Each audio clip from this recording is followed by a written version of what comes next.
Alors, dites-nous... Bon, il faut dire que ce matin, on est sorti pour exprimer notre colère par rapport à la fermeture du site Guinée Matin. Mais arrivé très tôt le matin, au niveau du point de la rencontre qui était prévue, Makiti, il y avait un dispositif impressionnant de services de sécurité qui nous ont d'abord empêché de se retrouver. Et par la suite, le peu de journalistes qui étaient là a été dispersé violemment à coups de gaz lacrymogène. De là, nous nous sommes retrouvés à Boulbiné, au siège du groupe de presse Lance et Lens. On a perdu un peu de temps et maintenant là nous sommes au tribunal. Vous-même vous avez constaté, il y a une dizaine de pick-up remplis de policiers qui sont arrivés et qui nous ont demandé de quitter les lieux.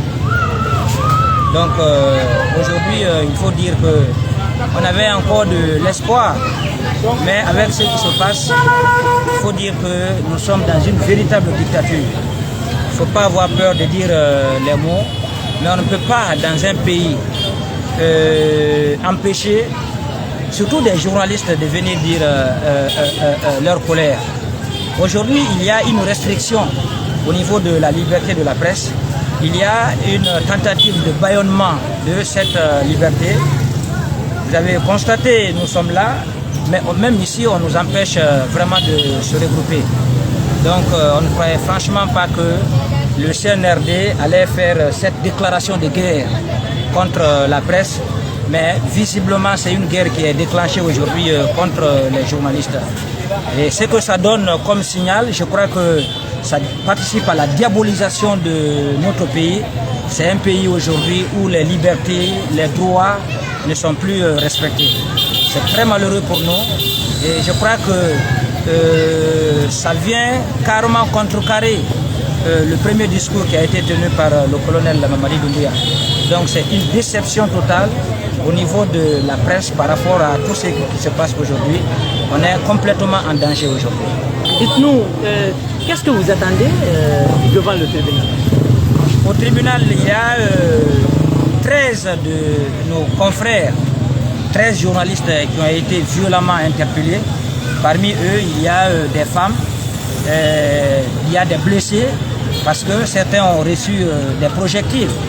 Donc tout à l'heure, on était avec l'avocat qui nous a dit que l'affaire pourrait être prise en flagrance.